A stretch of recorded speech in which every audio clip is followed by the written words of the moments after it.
विपासे मूंखे ॿुधाईंदा हलूं त गंबड़ में नौजवान पौरियत पारां सकाफ़ती मच कचहरी कोठाई वई। इन हवाले सां रिपोर्ट करे रहियो आहे किशोर कुमार।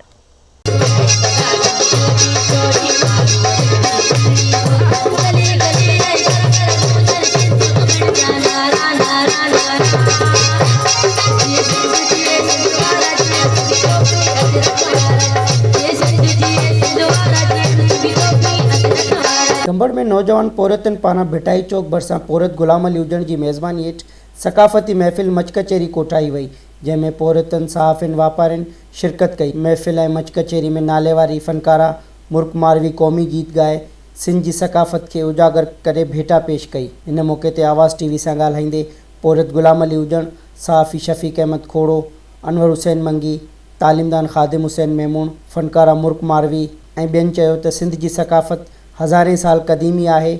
मच कचहरी ऐं उताकुन के बहाल करण लाइ नौजवान पौरतन लाइ सुठो सवण आहे। सिंध धरती जा माण्हू प्यारा, टोपी अजरख पटके वारा, मुझी सिंध आहे सुहणी, जंहिंजी खुशबू आहे रहणी, जिए सिंध सदा जिए, जिए सिंध सदा जिए।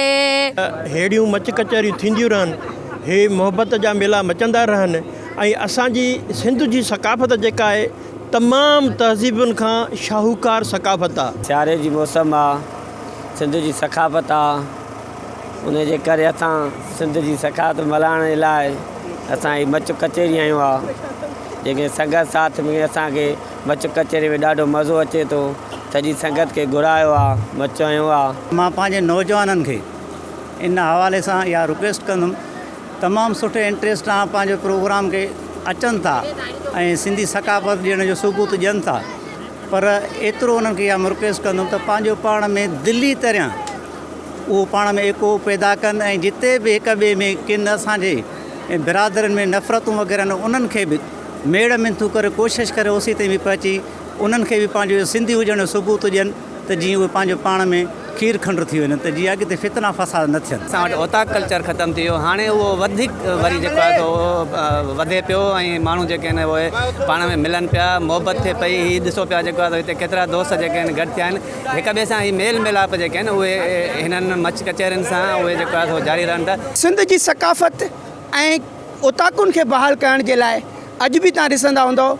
त सकाफ़ती मच कचहरियुनि जो सिलसिलो जारी आहे, जिते जेको आहे नौजवान सभु गॾिजी पंहिंजा ॾुख सुख ओरनि था ऐं हिक ॿिए सां प्यार मोहब्बत जो इज़हार पिणु कनि था। कैमरामैन आकाश कुमार सां गॾु किशोर कुमार, आवाज़ टीवी न्यूज़, गंबट।